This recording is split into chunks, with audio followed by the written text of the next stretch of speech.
Hey, hi, hello friends, it's Hales. I wanted to do a bit of a reading check-in. It's a little late for a mid-year reading check-in because it is July, but close enough, right?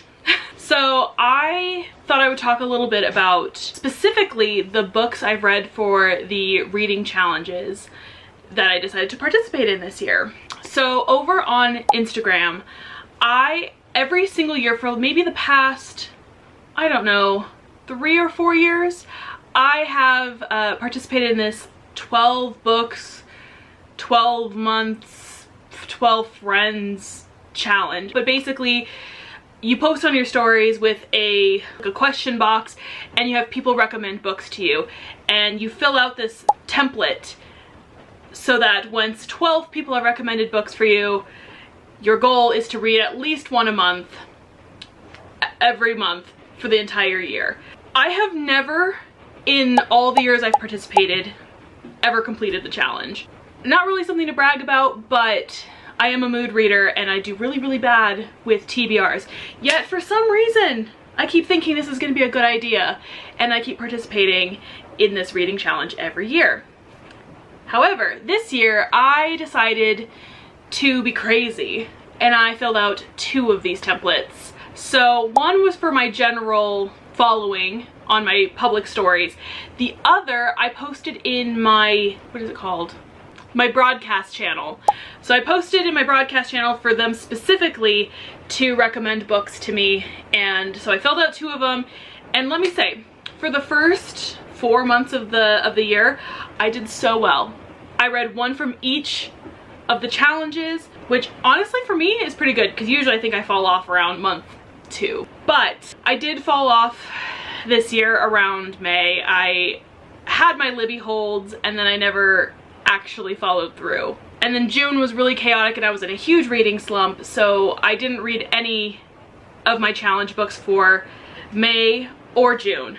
However, it is July 7th and I've already read 2 books from one of the templates. I'm hoping to catch up. I will need to read 4 more books, if I'm not mistaken. 1 more from that challenge that I have already worked on, and then 3 from the other one to be fully caught up. I have my work cut out for me. My biggest issue that I have had is access to some of these titles because some of them are not available at my library, they're not on Kindle Unlimited, so I'll either have to try to find a physical copy or I will just have to say I'm not going to read them.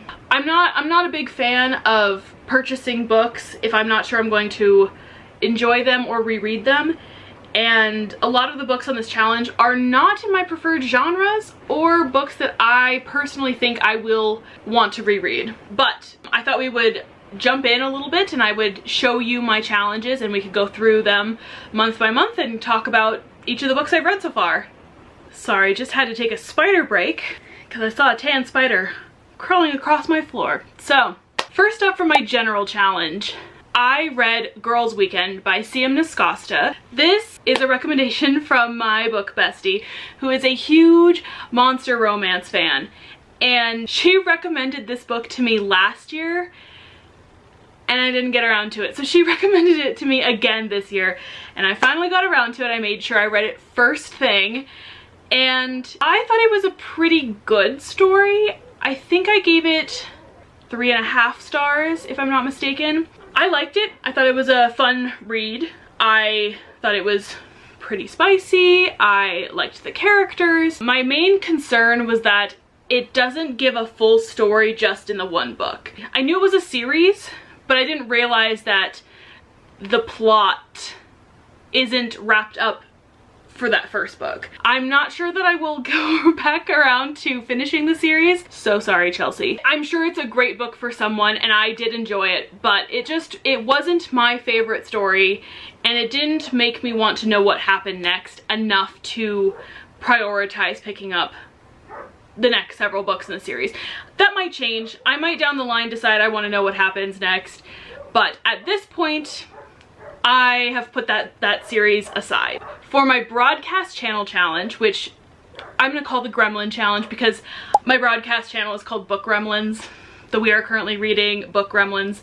So For that challenge, I read my very first Catherine Cowles book, which was recommended to me by my friend Paige. Now, I know that Paige is a huge Catherine Cowles fan, and so I dove into this book not really knowing what I was getting myself into.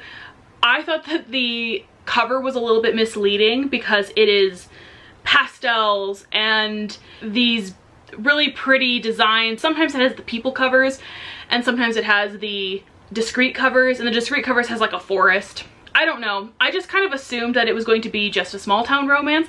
I did not anticipate that it was going to be a romantic suspense. So I gave that a solid like 4.5 stars. It was so good. I actually think that the book I read, which was Shadows of You, is actually the 4th book in the series. I think that Paige got a little bit confused and meant to recommend me the 1st book, but I actually did go back and read the whole series, and I loved it. I thought it was so much fun. I actually vlogged my reactions to it because there are several books in the series that just had me in tears, bawling my eyes out. I really enjoyed picking up the books and trying to figure out who the murderer was. So yeah, I really loved it. I have several Catherine Cowles books now on my TBR to read in the future, and yeah, loved that one. It was so fun. In February, from my general challenge, I read The Outsider by Stephen King. I gave this a 4.5 stars. It's not my usual type of read. It was very dark in like a very creepy kind of way. I don't know. I don't read a whole lot of horror. I read some, but not a lot. And so this was a little bit out of my comfort zone. It was my first Stephen King novel that I've read, and let me tell you, I'm scared. How do I even begin to describe this? Basically, there's this this small town and people are being brutally murdered.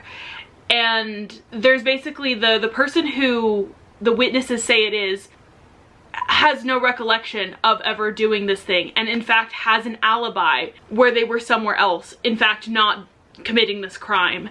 And there are a couple of people who are investigating, trying to figure out what the heck is going on. And in doing so, they discover this has happened before in other places, and there's like this larger thing going on. You get the feeling that it's supernatural, but you're not exactly sure how. It was disturbing. I think I listened to that audiobook in either a day or like a day and a half, and it was a long audiobook. And I was sat. All things considered, I wouldn't say that I necessarily enjoyed it, because that would imply that I had a good time. I did not have a good time reading this. I was horrified, but I think I was supposed to be. So I'm not sure I would ever go out of my way to recommend this book to anybody else, but it sure made me feel some kind of way. So it did its job. It was very well written. The story was compelling. The characters were compelling. And the ending wasn't necessarily satisfying, but it was satisfying enough. That was excruciating to read. It made me feel so deeply uncomfortable, so deeply unsettled, which again, I think is supposed to be the point, and it did its job. For my book gremlin challenge, I read If You Give a Single Dad a Nanny by Anne Einerson. I don't know if that's how you say the author's last name or not, but it was cute. It was a cute little rom-com. Basically, there's a very grumpy single dad who is in the family business. He's well off. He has a daughter. He has a really loving family, and he has a very eclectic neighbor who is a painter. And at some point, his nanny quits because she has like a family emergency and she has to leave. And he doesn't particularly like his neighbor because he's very type A and she's very type B. And so she's chaotic, her dog's always running around, and she's very free-spirited, and he is very like, no snacks unless they're on the list, no shoes in the house, dog away from my furniture type of person, must bathe if you have animal hair on you kind of thing. Like, he is her polar opposite. But anyways, at some point he ends up having to ask her if she will nanny his daughter while he's at work until he can find someone else. And well, they fall in love. Surprise, it's a romance. They fall in love. And I thought it was cute. I thought it was cute. I enjoyed it. I won't say that I necessarily felt a need to continue on with any other books by this author. It was fine. I gave it 4 stars because it had a satisfactory ending. The spice was good. It took me a while to read because I just wasn't like obsessed with it, but it was good. Once I got into it, it was really good and I had a good time reading it. But it took me a long time to get into that point. You know what I mean? I hope that makes sense. Now for March. For the general challenge, I read The Hollow by Jessica Verde. It sounds like I'm saying green in Spanish really white, but that's not how it's spelled. But anyway, this is a Sleepy Hollow based story. It's a YA, and basically this girl, her best friend dies, like before the story starts, and there's something about a bridge and a river and she's trying to figure out what the heck happened with her friend, and some mysterious stuff starts happening and it kind of leaves you off on a cliffhanger where you kind of finally learn that the legend of Sleepy Hollow isn't so much of a legend.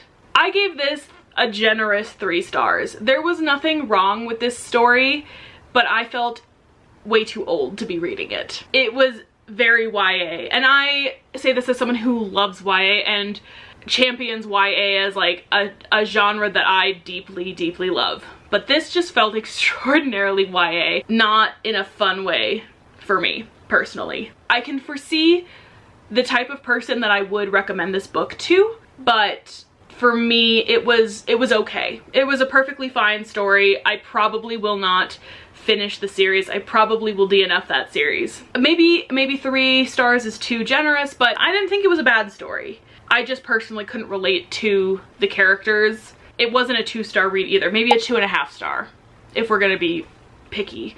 Now for the Book Gremlins challenge in March, I read Daughter of Smoke and Bone by Laini Taylor. I think that's how you say her name. I gave this every single book in this series 4 stars, so it was a solid 4 stars for me. Obviously I finished this book and I went on to read the rest of them, so it was good enough and compelling enough that I wanted to see what happened and what transpired. This is actually a series that I had on my TBR since the very first time I ever opened up book social media. I saw it everywhere in 2020 and I wanted to read it so badly, and I never had an excuse because I could never find it in stores. It was on Kindle Unlimited. It was also available on Libby for my library. I listened to the audiobook and I liked it. I thought it was very interesting. It's about basically demons and angels who are on opposite sides of a conflict, and there's a different world where these creatures, both angels and demons, live. They live in the same world, but it's separate from the human world, and there's a portal. The female main character lives in a European country and she is frequently on jobs for her adopted family, which are like demon creatures that Frankenstein resurrect other demon creatures. At some point she meets an angel who are the demon creatures like #1 enemy. She falls in love with him, and yeah, there's a lot that happens from point A to point B, and the series only gets more wild. I will say book 2 had a very surprising scene. If you are sensitive to SA, book 2 has a very close call where there is a threat of SA in book 2 towards the end. I was unaware. I was very surprised. I actually had to stop my audiobook and go, wait, what? Did I just hear what I thought I heard? So if you're sensitive to that, please be aware. There's quite a bit of other graphic stuff that happens, but I would say that was like the most shocking thing and felt most, not necessarily out of place, because it works in that very dark fantasy, like urban fantasy setting, and under the circumstances it made sense, but I didn't expect that to happen. There were no trigger warnings, there was nothing like that. So just be aware. I do have a friend that is very sensitive, and I immediately went to her DMs and was like, hey, just so you know, I saw this was on your TBR, be aware. Now for May, in my general book challenge, I read Where Sleeping Girls Lie. Yeah, that's what it's called. This is a YA thriller. I'm not really sure where it falls under there. It was spooky, okay? It's about this girl who goes to a boarding school after the death of her father. And she goes to this boarding school and there's like a secret society. A whole lot of stuff gets uncovered when her roommate goes missing. And she and her roommate's best friend, who then becomes one of her best friends, are trying to uncover what happened and where this friend went. And I can't really say much more without spoiling the rest of the book, but I, throughout the entire book, had no idea what was going to happen next. It was so good. It was very enjoyable. It was well written. It was spooky. It was intelligent. It felt genuine. It was also a little bit sapphic, which I wasn't really expecting. There were quite a few queer characters, which again, lovely. I wasn't expecting it because that's not why I was reading it. There was a fly on me and that was horrifying. I thought it was another spider. But I gave that 4.5 stars. It wasn't a 5 stars just because I wasn't obsessed with it, but it hit everything else. I really enjoyed it. I listened to the audiobook and loved it. The performance was great. The story was compelling and I ate that shit up. I just wasn't obsessed with it. I would highly recommend it though. Did I say for May? I meant for April. Now for the Book Gremlins April read, I read the Abby Jimenez book, Say You'll Remember Me. I think that person who recommended that to me said any Abby Jimenez book, but I think by this point I'd pretty much read every other Abby Jimenez book, so I added that to my list. And April was release month for Say You'll Remember Me. I gave that a 5 stars. That was a solid 5 stars for me. It's so sad though. I would say that is the saddest Abby Jimenez book I have ever read in my entire life. I sobbed. I sobbed my little eyeballs out. It's about this girl who is a marketing social media manager for a mustard company, and she is trying to save a cat, this tiny kitten that she found, and she goes to this very grumpy vet who owns his vet practice, and he basically tells her that her cat needs a surgery, that it won't survive, and that she should put the cat down, and she tries to prove him wrong, and she sets up a GoFundMe for this cat to afford the surgery, and the cat lives.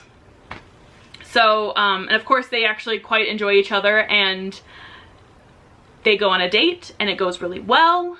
A whole bunch of silly nonsense happens on that date, and then she has to move home. The whole book is basically the two going back and forth whether or not they should do long distance, whether they should or shouldn't try to date, and all the complications that come with that and their various situations. This book is the epitome of romantic. I don't know if I have ever read a male main character that genuinely made my heart feel this way before. I genuinely thought, oh my god, this is true romance. Nothing can ever top this. But also keep in mind, this is a sad book. It has a happily ever after ending for the couple, but the book itself is sad. This is not a rom-com, okay? I'm just gonna tell you right now, this is not a rom-com. This is a contemporary romance.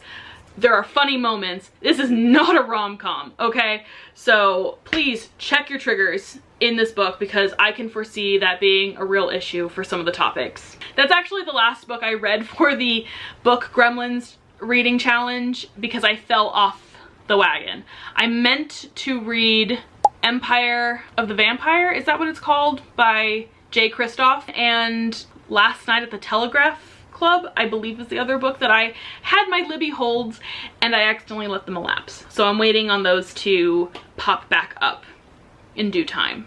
I'm gonna try to read some of the other books this month, and hopefully I can catch up a little bit on that challenge. But as of right now, that is as far as I have gotten with it. However, for the general 12 book challenge, I read 2 more books, and I read them this month, so you can either count them as May and June or whatever. But first I read The Eyes Are the Best Part by Monica Kim. I gave this book 4 stars. I don't know what I did to deserve whoever recommended this book to me, okay? This was disgusting.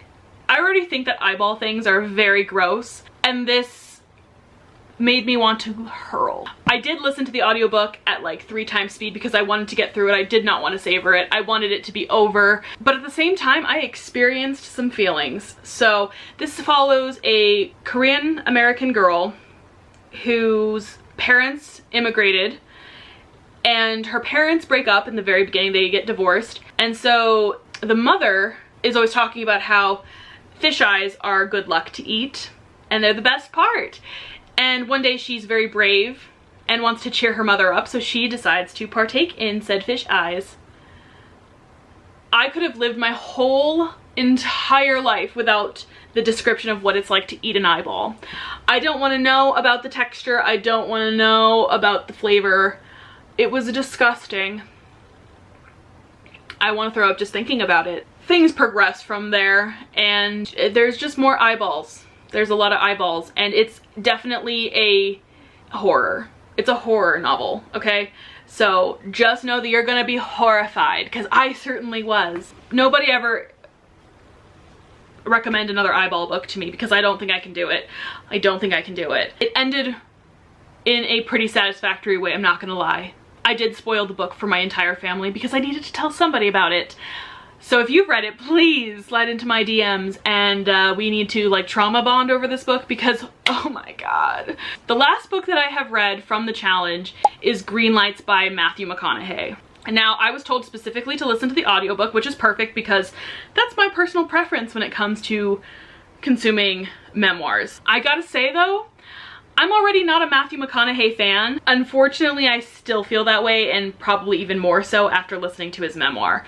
The vibes that I got from it is that he was trying to be so deep and philosophical with his life experiences, but he had all of these phrases that he would use to like try to sum up his words of wisdom. And it just sounded like he used a whole bunch of words that made no sense together, and I wasn't a fan. I wasn't a fan. I wish I knew less about Matthew McConaughey now, honestly, because he kind of ruined it for me that he didn't even like doing the rom-coms. He thought they were fine and he was happy to do them, but they were, what did he say? Like, they weren't masculine enough. They weren't like serious work enough for him, and he wanted to get away from that. And I don't know. It just might be his tone. I'm not speaking for him and his experiences, but it didn't make me like him anymore. So I gave that book 2 stars. I know that a lot of people love it and swear by it, and I'm really happy for you, but it was not for me. I didn't enjoy it. I did not have a good time. I didn't DNF it, so it had enough going for it that I did want to finish it to see where it would go and where it would end. I wasn't a fan, if I'm being honest. Wasn't a fan. That sums up all the books that I have read from my book reading challenges for the year so far. I am hoping this will be the first year that I finish the challenge. We'll see. We will see. There might be a few DNFs in there. I've already kind of gone through most of the ones I can find on audio and most of the ones that I was most excited to read. There are some that I am excited to read, like 6 of Crows. That's a book that's been on my TBR for literally years. I can't find an audio version of it at my library, so I'll have to eyeball read that, so that's fine. But I would get through it a lot faster if there was an audiobook. Yeah, you let me know if there are any books that you saw on the challenge that you're really excited for me to read or that you really enjoyed, and let me know if there are any that you were like, not so into. Also, let me know if you agreed with any of my, I don't want to call them reviews, my my updates, because it wasn't really a review, kind of, but mini reviews of each of those books. Let me know if you agree or disagree with me. Let me know if I should do this challenge again next year, because I'm questioning it. I don't know why I keep doing this to myself every year. Maybe next year, if I do participate, I'll only do 1. That seems like a reasonable number. 12 rather than 24. Anyway, thank you so much for watching. I will see you again next time. Bye. Love you, friends.